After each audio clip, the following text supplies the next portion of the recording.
समझ लो हम लोग करने क्या जाते हैं, प्रोसेस है क्या ये प्रोसेस का नाम क्या है? DNA finger printing. DNA finger printing का मतलब क्या हुआ? पहले नाम सुनो फिंगर प्रिंट का।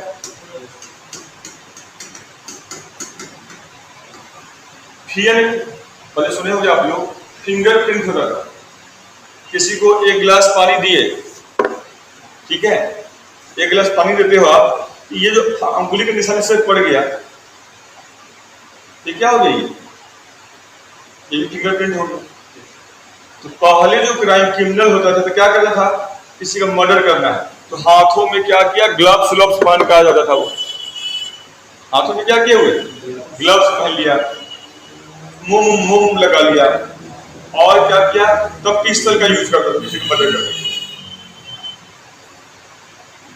हाथों में ग्लव्स पहन के आया हुआ है, फिर पिस्टल का यूज किया किसी को मर्डर करने के लिए, और पिस्टल अगर छूट भी गया तो वो उसमें उसका फिंगरप्रिंट का निशान नहीं आएगा। तो आप किसी भी चीज को टच करते हो, छूते हो, तो क्या होता है? फिंगरप्रिंट का निशान आ जाता है। तो फिंगरप्रिंट के आधार पर पहले क्राइम का इन्वेस्टिगेशन लोग कर लेता था, लेकिन अब क्रिमिनल क्या हो गया? जब चालाक हो गया, क्राइम करता था और फिंगरप्रिंट नहीं आने देता था, तो उनको पता करने के लिए एलेक जेफरी ने सबसे पहले इसको इन्वेंट किया, ठीक है, इसको डीएनए फिंगरप्रिंटिंग। पहले पता करना होता था कि मेरा बेटा है, ये मेरी बेटी है, सुना है ना पुराने स्टोरी सब में, ठीक है। किसी बच्चा का हेरफेर कर दिया तो मान लो बच्चे होने के समय महिलाओं को क्या करें? आंख पर पत्ती बांध दे और 10 महिला के बच्चे हो, अब बाद में से एक महिला को बोलता है अपना बच्चा पहचान ली, उस 10 में से कौन अपना बच्चा पहचान लेगी? महिला तो महिला पहचान लेगी उसका बच्चा कौन है। 10 बच्चे के बीच उसका बच्चा छोड़ देते, उसे पता नहीं होगा, उसको लोग बताते कि आपका बच्चा ये है, आप मान लेते।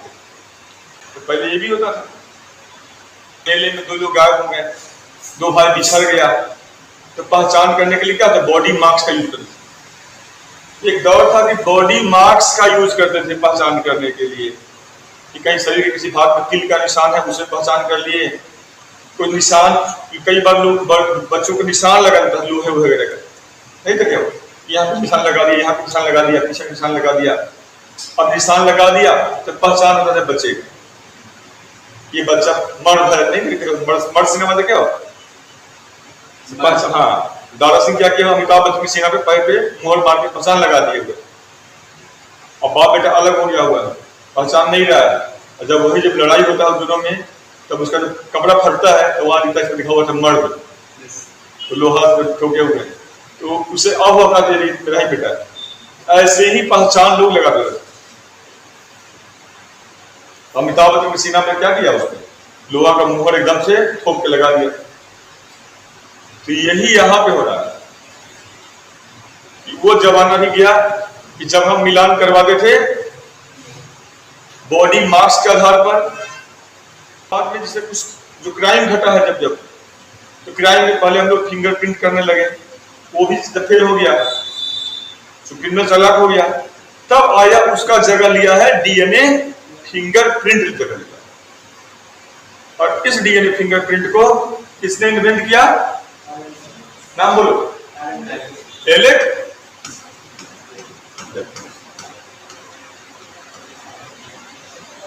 आप समझ लो बात, यहाँ पे थोड़ा सा एक बार फिर से समझना, कुछ नया बात होगा, बहुत सारी नई बातें बताऊंगा, एक बात मैं थोड़ा सा ऐसे बता रहा हूं। अब इस फिंगरप्रिंट में मिलान क्या करवाते हैं? फिंगरप्रिंट में क्या मिलान करवा रहे हैं? फिंगर का प्रिंट का ना, तो डीएनए फिंगरप्रिंट में क्या मिलान करवाओगे? डीएनए का। तो डीएनए में ऐसा क्या है जो मिलान करवाएंगे? मैंने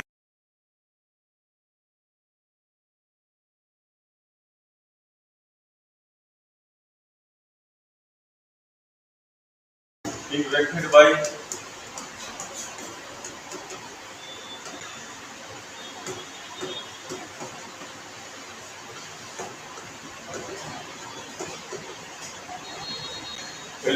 based on matching of DNA fingerprints.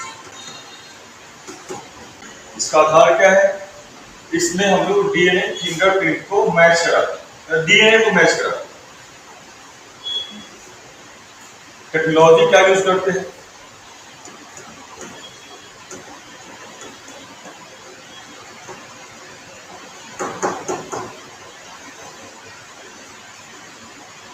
एक ले सकते हो आरडीटी को यूज करते हैं, दूसरा पीसीआर को यूज करते हैं।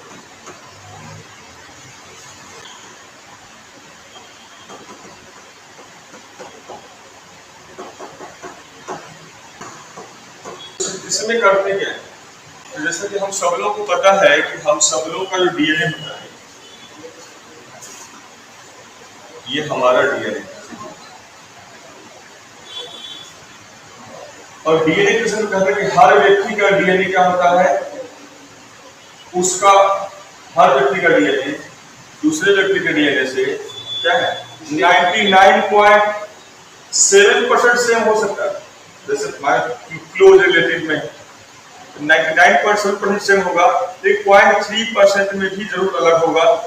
और वो जो अलग है होना है, डिफरेंस होना है, हम उसी सीक्वेंस का मिलाते हैं जो पर्सन स्पेसिफिक होता है। जैसे मान लो तुम लोग, मैं हूं, तो हमारा तुम्हारा डीएनए हो सकता है कि 99% हमारा एक जैसा हो चुका। हम ह्यूमन है, एक जगह के लोग हैं और वही जगह पैदाइश है, वहां के लोगों में क्या होगा? जो जितना पास का होगा उतना उसमें क्लोजनेस होगा। नहीं तो सबके बावजूद भी क्या होगा? डीएनए में अलग होगा। हम तुम क्या है ह्यूमन बीइंग, तो हमारा डीएनए समान। हम क्लोज रिलेटिव हैं तो हमारा डीएनए समान होगा। हम एक ही मदर फादर के 5 बाल बच्चे हैं तभी भी हमारा डीएनए समान होगा। तो इस समानता में भी, इस सिमिलरिटी में भी कुछ अंतर होगा जो हमें अपने भाइयों से अलग करता है, जो हमें तुमसे अलग करता है, जो हमें यहीं के लोगों से हमें अलग करता है और जो हमें पूरी दुनिया के लोगों से अलग करता है। वो जो डिफरेंस है वो हो सकता है 0.1% से लेकर 0.3% होगा। और वो सीक्वेंस होता है जो हमें हर एक दूसरे से अलग करता है, इवन हमारे पेरेंट्स से भी अलग करता है। उस सीक्वेंस का नाम है VNTR सीक्वेंस, जो पर्सन स्पेसिफिक होता है। जैसे मान लो पूरा डीएनए तुम्हारा समान होगा, लेकिन तुम्हारे डीएनए में कुछ सीक्वेंस का मतलब हुआ कि नाइट्रोजन बेस का सीक्वेंस है। यहाँ पे सीक्वेंस है, ये सीक्वेंस ये तुम में है जो और किसी में नहीं। यही आगे रिपीट होता है। अब ये रेडियल इंटरवल पर क्या होगा? यहाँ पे रिपीट होते रहेगा। तो ये जो पीस है तो तुम्हारे डीएनए में है, ये पीस तुम्हारे अलावा दुनिया में किसी के डीएनए में नहीं होगा और तुम्हारे डीएनए में ही ये रिपीट होते रहेगा। हमारा ये सीक्वेंस अलग होगा, उसका वो सीक्वेंस अलग होगा, इसका वो सीक्वेंस अलग होगा, सबके सारे नंबर क्या होगा? सीक्वेंस अलग अलग होगा। इसी सीक्वेंस का नाम है VNTR। Variable nucleotide tandem repeat.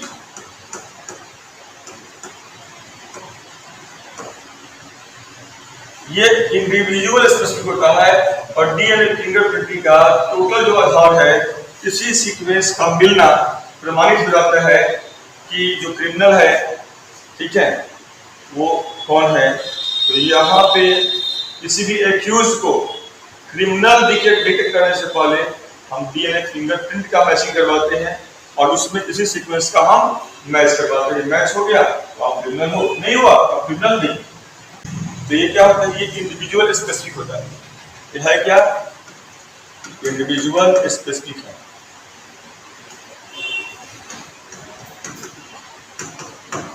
तो ये बातें आप लोग समझते हैं। अब आगे अब इसमें स्टेप्स क्या है? डीएनए फिंगरप्रिंट में दूसरा क्या मिलान करवाते हैं? तो ये मिलान करवाते हैं। तो अब दूसरा सवाल यही बनता है ना कि भाई ये जो डीएनए है इसको प्राप्त कहां से करेंगे? इस डीएनए को प्राप्त कहां से करेंगे? एक सवाल बनता है। कई दफा हम लोग कोई क्राइम होता है, वही मैं कह रहा कि कहीं पे कोई क्राइम हुआ है, उस जिस जगह पे जो भी क्राइम है, चाहे वो मर्डर है, चाहे वो रेप है, कोई भी है, कोई सर कटा हुआ लाश मिल गया तुमको, कोई बम ब्लास्ट हुआ हो गया कहीं पे वॉर विक्टिम कोई सोल्जर्स है, कहीं पे आइस में दबा हुआ है, कहीं पे पूरा बर्न शरीर है, कहीं पे कोई स्केलेटन मिला है किसी मम्मी का, नहीं, या कहीं पे आग जला हुआ लाश है, ऐसा कोई भी इंसिडेंट उसमें पहचानना, जैसे राजीव गांधी का बम ब्लास्ट में, ज्ञान सिंह का बम ब्लास्ट हो गया, कई सारे सैनिक जिसके सब पाकिस्तानियों ने, ठीक है ना, मैंने मरने के बाद गर्दन काट के लेकर भाग गया वो, और उसका बॉडी से पहचानना है। उस बॉडी को डिटेक्ट करने के लिए जो हम सहारा लेते हैं तो क्या लेते हैं, डीएनए फिंगरप्रिंटिंग का सहारा लेते हैं। और आजकल इस डीएनए फिंगरप्रिंटिंग का सहारा हम लोग, दूसरे देश से कोई लोग हमारे यहाँ आता है तो हम उसे भी कहते हैं कि डीएनए फिंगरप्रिंटिंग दो। जैसे आप यहाँ से जाते हो, कई देशों में जाओगे, उन देशों ने क्या मानदंड तय किया हुआ है कि अगर कोई फॉरेनर उसके यहाँ जाता है तो वो डीएनए फिंगरप्रिंटिंग का रिपोर्ट करना लेते आइए, क्योंकि आपका डीएनए बोलता है कि आप में कौन सा बीमारी भी है, जेनेटिक है। तो क्या आप वहां पे जाओगे, आप क्या क्या करोगे, कुछ पता नहीं है। तो आपका डीएनए फिंगरप्रिंटिंग रिपोर्ट रहेगा, तो कोई भी नहीं चाहता कि हमारे पॉपुलेशन में किसी फॉरेनर का आए, और इस प्रकार से उसका जो है, जब तक कि आप वहां सिटीजनशिप नहीं लिया होगा तो उसका जनरेशन खराब हो। तो आए दिन लोग इस देश से उस देश जाते जाते हैं। इंडिया में तो कोई बात ही नहीं, इंडिया में जिसको आना है आओ, जिसको जाना है जाओ। तो हमारे यहाँ उस तरह की अरेंजमेंट नहीं है, लेकिन जो डेवलप नेशन है कई सारे हैं, उन लोगों ने इसको अरेंज किया हुआ। अब देखते हैं यहाँ पे कि मैंने कहा कि अब ये जो डीएनए है ये कैसे हम ऑपरेट करते हैं, इसीलिए मैं नेक्स्ट बताऊंगा। इसको रिड्यूस करता हूं। यहाँ पे जैसे प्लांट टिश्यू का सेल सैंपल लिया हुआ है, एज ए एविडेंस लिए हुए। यहाँ पे जैसे विक्टिम का भी ले सकते हैं, कोई विक्टिम है या जहां पे इंसिडेंट हुआ है, विक्टिम जहां पे है उसके बॉडी से भी ले सकते हो आप,